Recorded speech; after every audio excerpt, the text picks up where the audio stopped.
আমি আপনাদেরকে একটা ছোট্ট কারগুজারি শোনাই, আপনাদের দিল কেঁদে দিবে। 2016 সালের ঘটনা। তখন ঢাকায় মোহাম্মদপুর আমি খতমে তারাবির জন্য 2 জন হাফেজ নিয়োগ দেওয়া হবে কেন্দ্রীয় মসজিদে। অনেক হাফেজে কোরআনরা সিরিয়াল ধরেছে, তারাবি পড়াবে। কার মনে না চায় এত বড় এক মসজিদে আমি যদি চান্স পাইতাম তো আমার কপালটা খুলে যেত। শুক্রবার দিন সবাই দরখাস্ত রাখলো, ইন্টারভিউ শুরু হয়ে গেল। পরের জুমায় অসংখ্য ছাত্রদেরকে দেখছি খতমে তারাবির জন্য ইন্টারভিউ সিরিয়াল দিয়েছে। ইন্টারভিউ বোর্ডের ভিতরে আমি ছিলাম। কয়েকজন হাফেজকে আমরা সিলেকশন করছি যে এদেরকে নেওয়া হবে। এদের তেলাওয়াত সুন্দর, পড়াও বড় মজার। আমরা কাগজগুলো এক জায়গায় জমা করছি। পরের জুমায় আমরা ঘোষণা দিয়ে দিব কোন মায়ের সন্তান চান্স পাবে। পরের জুমায় যখন জুমার নামাজের পর 3টার দিকে যখন আমরা বসে বসে ফলাফলগুলা দেখতেছি যে কাকে কত নাম্বার দেওয়া হয়েছে, দরওয়াজা লাগায় দিছি, জানলা লাগায় দিছি, এসি ছেড়ে দেওয়া হয়েছে, সব লাগানো, বাহির থেকে কিছুই দেখা যায় না। ইন দি মিন টাইমে মসজিদের বারান্দার দরওয়াজায় কে যেন নক করতেছে। খাদেম সাহেব আস্তে করে জালনা খুইলা উকি মাইরা দেখতেছে যে 2টা ছোট বাচ্চা বাহিরে দাঁড়িয়ে আছে, একেবারে অল্প বয়স। খাদেম প্রশ্ন করলো, তোমরা কারা, কেন আসছো? বলে, আমরা 2 জন আসছি খতমে তারাবির ইন্টারভিউ দেওয়ার জন্য। খাদেম সাহেব একবার পায়ের দিকে তাকায়, আবার জামার দিকে তাকায়, কারণ কথার সাথে বাহ্যিক সুরত মিলে না। অন্য অন্য ছাত্রদেরকে দেখছি কত উন্নত পোশাক পরে, গেটআপ কত সুন্দর করে ইন্টারভিউ দেওয়ার জন্য আসছে। আর এই 2 জনের দিকে তাকায় দেখলাম মনে হয় রাস্তায় ভিক্ষা করতে করতে আইছে, মানায় না, একেবারে গরিব। খাদেম বলল, ইন্টারভিউর ম্যাচ শেষ, চলে যাও বাড়িতে, নেওয়া হবে না। যাদের ব্যাপারে পরীক্ষা নেওয়া হয়েছে তাদের ব্যাপারে ঘোষণা দেওয়া হবে। বাচ্চা 2টা নাসরবান্দা বলতে আছে, আমাদের তো টাকা নাই যে আমরা ভাড়া দিয়ে এখানে আসব। বাবাই বড় কষ্ট করে 2-4টা টাকা জমা কইরা পকেটে দিয়া পাঠায় দিছে, এজন্য আসতে দেরি হয়েছে।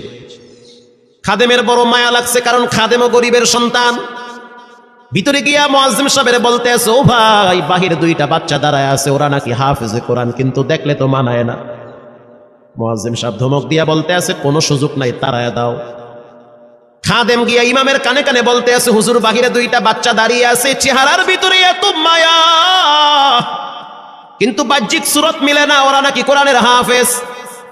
পাশেই তো রহমানিয়ার মুহাদ্দিস সাহেব বসা আছে, তিনি বলতে আছে, কি ব্যাপার, ফিস ফিস করে আপনি কি বলতেছেন? বলে, হুজুর, বাহিরে 2টা বাচ্চা দাঁড়িয়ে আছে, তারা খতমে তারাবির ইন্টারভিউ দিতে চায়। মুহাদ্দিস সাহেব বলল, কোনো কথা নাই, আল্লাহর ঘরের দরওয়াজা খুলে দাও, এখানে কোনো পার্সিয়ালিটি চলবে না। আল্লাহর ঘরের দরওয়াজা সবার জন্য খুলে দেওয়া হবে, আসতে দাও, ভিতরে বসতে দাও। যদিও ওদেরকে দেখতে মানায় না, বংশগত তেমন মর্যাদা নাই, ভিতরে আল্লাহর কোরআন থাকার কারণে আমাদের উপরে ওয়াজিব হয়ে গেছে তাদেরকে সম্মান করা। কোন দিক থেকে মানায় না, কিন্তু ভিতরে আল্লাহর কোরআন আছে, এজন্য তাদের মর্যাদা অনেক বেশি। এবার বাচ্চা 2টা বাহিরে উজুখানায় গিয়া সুন্দর করে উজু বানাইল। উজু বানাইয়া ভিতরে ঢুইকা আমি তাকায়া দেখতেছি লঙ্গির এক মাথা নিচে আর এক মাথা উপরে, এতটাই ভয়াবহ অবস্থা। কিন্তু আজীব দৃশ্য, 2 জনের চেহারা একই রকম লাগে। 2 জনের চেহারা একই রকম লাগে, কে বড় কে ছোট বোঝা বড় কঠিন হয়ে গেছে। মুসলমান ভাইয়েরা আমার, ইমাম সাহেব প্রশ্ন করলো, তোমরা 2 জনের বাড়ি কোথায়? বলে, আমরা নারায়ণগঞ্জে ভাড়া থাকি। বাড়ি কোথায়? বলে, আমাদের বাড়ি কুড়িগ্রামে। কুড়িগ্রাম থেকে ঢাকায় কেমনে আসছো? বলে, বাবায় ঢাকায় নিয়ে আসছে। কয় মাসে কোরআন শরীফ খতম করেছ? বলে, আমরা 2 জনে 11 মাসে 30 পারা কোরআন খতম করেছি। ইমাম সাহেব একবার চেহারার দিকে তাকায়, আর একবার পায়ের দিকে তাকায়। স্থানীয় গণ্যমান্য অনেক ব্যক্তিরা তাকায় আছে এদের দিকে। ইমাম সাহেব বলতে আছে, বাবা, তারাবির ইন্টারভিউ শেষ হয়ে গেছে, বাড়ি চলে যাও। যেটা একটু দেখতে ছোট, ও চোখের পানি দেখলাম টিস্যু দিয়া মুছতেছে। কেন কাঁদতেছো? বলে, আমরা গরিব, তার জন্য মনে হয় আমাদেরকে তাড়ায়া দিতেছেন। আমরা জানতাম না ইন্টারভিউ তাড়াতাড়ি শেষ হয়ে যাবে, আসতে দেরি হয়েছে, কারণ আমাদের তো ভাড়া টাকা ছিল না, বাবায় কষ্ট করে কিছু টাকা দিয়েছে, সেটা দিয়ে এখানে আসছি। এবার মুহাদ্দিস সাহেব বলতে আছে, তাহলে একটা কাজ করো, তুমি কিছু তেলাওয়াত করে শোনাও। দুইজনেই উত্তর দিল যে আমরা তেলাওয়াত করলে তো আর নিবেন না, আপনারা প্রশ্ন করেন, আমরা দুইজনে উত্তর দিব। আমি তো আশ্চর্য হয়ে গেলাম, জীবনে কত হাফেজ দেখছি, এরকম হাফেজ দেখি নাই। প্রশ্ন করবেন, আমি উত্তর দিব। বুঝতে পারলাম ভিতরের খবর কেউ না জানলেও একজন জানেন, তিনি হলেন কে? মুহাদ্দিস সাহেব বলতে আছে, বাবা প্রশ্ন করব ঠিক আছে, তোমাদের মন মতো একটু তেলাওয়াত করে শোনাও। তেলাওয়াত যদি মানসম্মত হয় তাহলে ইন্টারভিউ নিব, যদি না হয় তাহলে ছাঁটাই করে দিব। এবার ছোট যেটা সেটা তেলাওয়াত শুরু করলো সূরা তাহা থেকে। তাহা মা আনজালনা আলাইকাল কুরআনা লিতাশকা। এত সুন্দর পড়া মনে হইতে আছে, আসমান থেকে কোরআন নাজিল হইতেছে। এত সুন্দর পড়া, কত রঙের ঢঙের পড়া শুনলাম, এই পড়া কোনোদিন শুনি নাই। আমি তাকায় দেখলাম স্থানীয় টিউনো সাহেবের চোখের পানি বায়া বায়া পড়তেছি, ইশারা দিতে আছে আরো তেলাওয়াত করতে বলেন। এই পড়া তো শুনলে আমার দিলের ময়লাগুলা কাটে। আল্লাহর ঘরে যখন গেছি, বাইতুল্লাহ ফজরের টাইমে ইমাম সাহেব তেলাওয়াত করলে যেমন মনে হয়, মনে হইতে আছে ওই কোরআনের আওয়াজটা এখন এই মসজিদে বাজতেছে। ছোট বাচ্চাটা তেলাওয়াত করলো, বড় সন্তানটাও তেলাওয়াত করলো। এবার যারা হাফেজ সাহেব ছিল তারা প্রশ্ন শুরু করলো, যেখান থেকে প্রশ্ন করে পৃষ্ঠা ঠেকায়া দেয়, একটা জায়গায়ও আটকাইতে পারে না। এমনকি বাচ্চা দুইটা এটাও বলেছে, যদি আপনাদের যদি ধৈর্য থাকে তো আমরা দুইজনে পুরা 30 পারা এখানে এক দাঁড়ানে পড়ায়া দিব। আশা করি একটাও বাঁচবে না। এত সুন্দর পড়াশোনার পরে মোতাল্লি সাহেব বলল, সব বাদ, আমার কাছে এই দুইজনই পছন্দ হয়েছে। এই দুইজন রে মোতাল্লি সাহেব দাঁড়াইতে পারে না, হুইল চেহারে বসে থাকে, কাছে ডাইকা বুকের সাথে জড়ায়া ধরছে আর বলতে আছে, আল্লাহ এমন একটা সন্তান যদি আমার থাকতো, জীবনটা ধন্য হয়ে যেত। আমার মৃত্যুর পরে একটু হইল তেরা কোরআন তেলাওয়াত করতে পারত। নিয়োগ হয়ে গেল, তারাবি শুরু হয়ে গেছে। মোহাম্মদপুর থানায় গিয়ে খবর নিয়ে দেখে অনেক পুলিশরা এই বাচ্চার পিছনে দাঁড়ায় দাঁড়ায় নামাজ পড়ে চোখের পানি ছেড়ে কেঁদেছে। শুধু তাই নয়, অনেক হিন্দু মহিলারা পর্যন্ত রাস্তায় হাঁটার সময় তেলাওয়াতের আওয়াজে দাঁড়ায় দাঁড়ায় কোরআন শ্রবণ করেছে। শুধু তাই নয়, অনেক বড় বড় ডাকাত, মাস্তান, সন্ত্রাস, কিশোর গ্যাংরা পর্যন্ত দাঁড়ায় দাঁড়ায় কোরআনের আওয়াজ শুনেছে। 17ই রমজান দেশে বদর দিবস, হাজার হাজার মুসল্লি দাঁড়িয়ে আছি। ইমাম সাহেব জানে না যে এরা দুইজনে আপন মায়ের পেটের ভাই হয়, এটা ইমামের জানা নাই। দুইজনে তারাবি চলতে আছে, চমৎকার পড়া, পিছনে শত শত মাওলানা মুফতি দাঁড়ায় থাকে। মনে হইতেছে তেলাওয়াতের আওয়াজে আর এক জগতে হারিয়ে যায়, এত সুন্দর পড়া। তারাবি শেষ হয়ে গেল, মুসাফা শুরু হয়ে গেল। বাচ্চা দুইটারে কেউ বুকের সাথে জড়ায়, কেউ কপালে চুমা দেয়, বলে আল্লাহর কোরআনকে চুমা দেই।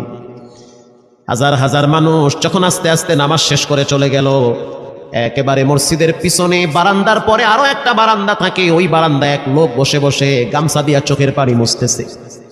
কিছুক্ষণ পরে লোকটা দেওয়ালের সাথে কপালটা ঠেকায় দিয়া একেবারে অস্থির হয়ে গেল, মনে হচ্ছে তার ভিতরে কাঁপুনি শুরু হয়ে গেছে। কিছু মুসল্লি গিয়া প্রশ্ন করলো, কি হয়েছে আপনার? বলে আমার কিছুই হয় নাই। টাকা লাগবে? বলে না, টাকা লাগবে না। তাহলে আপনি কেন এখানে কাঁদতেছেন? বলে আমি এমনি কাঁদতেছি, এটা কষ্টের কান্না না, এটা খুশির কান্না। এটা কষ্টের কান্না না, এটা খুশির কান্না, আনন্দর কান্না। আল বুকা মিনাল ফারাহ। অতি সুখে মানুষ কখনো কখনো কেঁদে দেয়, চোখের পানি ছেড়ে দেয়। ইমাম সাহেব বলল, পিছনে কে? লোকটা তাকে সামনে নিয়ে আসে। এবার লোকটাকে যখন কিছু দূর সামনে আনা হইল, ওই বাচ্চা দুইটা মসজিদের ভিতর থেকে দৌড় মাইরা গিয়া বলতে আছে, এই লোকটা আমার আব্বা, ইনি আমার আব্বা হয়। ধমক দিবেন না, রাগ করবেন না, আমার আব্বা ঢাকা শহরে রিক্সা চালায়। রিক্সা চালায় চালায় আমাদের দুইটা ভাইরে কোরআনের হাফেজ বানাইছে। ইমাম সাহেব ধমক দিয়া বলতে আছে, আপনি কেন দেরি করলেন? আগে কেন আসলেন না? রিক্সাওয়ালা বলতে আছে, আমি যদি আগে আসতাম আর যদি পরিচয় দিতাম আমি রিক্সাওয়ালা, হয়তো আমার বাচ্চা দুইটারে মানুষ খোটা দিবে যে রিক্সাওয়ালার পোলা। এজন্য আমি আসি নাই। দূর থেকে নামাজে কোরআন তেলাওয়াত শুইলা আবার আস্তে করে দূরে চলে যাই। মাঝে মাঝে বাচ্চা দুইটার সাথে দূর থেকে আইসা দেখা করি। এটাই হলো কোরআনের বরকত। পরে শুনতে পারলাম এই বাচ্চা দুইটার মাও নাকি গাড়ি অ্যাক্সিডেন্টে মারা গেছে। লাশ পড়ে আছে সেই কুড়িগ্রামে। একটা ছেলের নাম জুবায়ের, আর একটার নাম হলো তালহা। রিক্সাওয়ালা বলতে আছে, আমার আফসোস নাই, কষ্ট হলো এক জায়গায়, সেটা হলো ঈদের সময় বাচ্চাগুলা তো বাড়িতে যাবে, বাড়িতে যাওয়ার পরে দেখবে ওদের মায়ের লাশ কবরে পড়ে আছে, ডানে বামে মাটি, সামনে পিছনে মাটি, মাটির ঘর, অন্ধকার কবরে মা ঘুমায়। ঈদের দিন এমন কোন দরদি নাই যে আমার বাচ্চাগুলারে সান্ত্বনা দিবে। গত ঈদেও দেখছি বাচ্চা দুইটা মায়ের কবরের পাশে দাঁড়ায় দাঁড়ায় লম্বা টাইম কেঁদেছিল। আমাদের ঘরে কোনো ঈদ নাই, রিক্সাওয়ালাকে সান্ত্বনা দেওয়া হইল, নসিব আপনার ভালো, কপাল খুলে গেছে। দুইটা সন্তান হীরার টুকরা এমন ভাবে তৈরি করেছেন মনে হইতে আছে জিন্দা কোরআন হাঁটতেছে। এজন্য সন্তানগুলাকে দিনদার বানান, ঠকবেন না। বর্তমান জমানায় মানুষ বড় স্বার্থপর, একমাত্র কলিজার টুকরা মা বাবার জন্য যেই দোয়াটা করে ওটা অন্য কেউ সহজে করতে চায় না। কথা ঠিক না বা ঠিক? সন্তানগুলারে দিনদার বানান, নেককার বানান, আল্লাহওয়ালা বানান। আল্লাহ পাক বলেন যারা কোরআন পড়ে, নামাজ পড়ে, আল্লাহর রাস্তায় দান করে তারা হলো সফল ব্যবসা।